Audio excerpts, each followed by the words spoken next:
All right, we're in Genesis chapter 12, the call of Abram. And the Lord said to Abram, "Go from your country, your people, and your father's household to the land I will show you. I will make you into a great nation, and I will bless you, and I will make your name great, and you will be a blessing. I will bless those who bless you, and whoever curses you, I will curse, and all the peoples on earth will be blessed through you." So Abram went as the Lord had told him, and Lot went with him.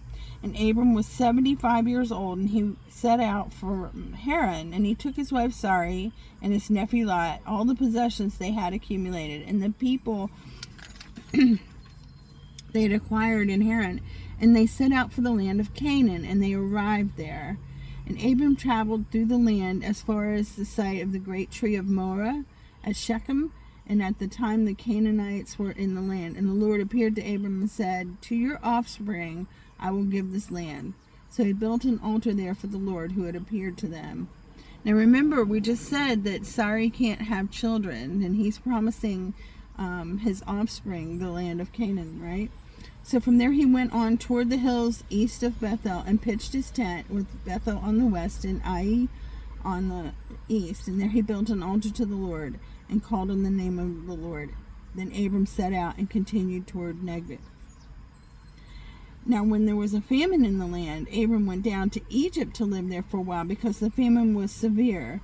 And as he was about to enter Egypt, he said to his wife Sarai, "I know what a beautiful woman you are. When the Egyptians see you, they will say, 'This is his wife,' and they will kill me, but will let you live. Say you are my sister, so that I may be treated well for your sake, and my life will be spared because of you." Which is only half a lie, because I believe that they were half sister and half brother.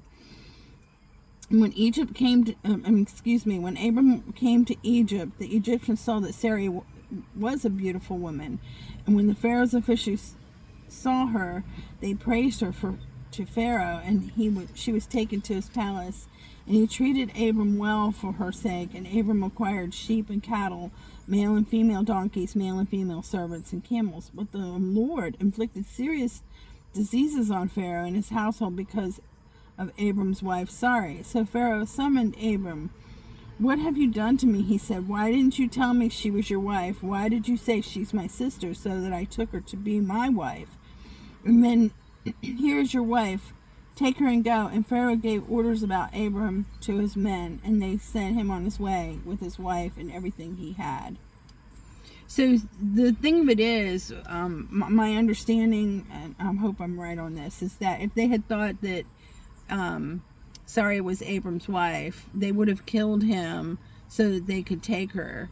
But because they thought she was his sister, they let Abram live, but she was his wife. And so the Lord sent disease to Pharaoh, because basically he was using Sarai in a wifely way when she wasn't his wife.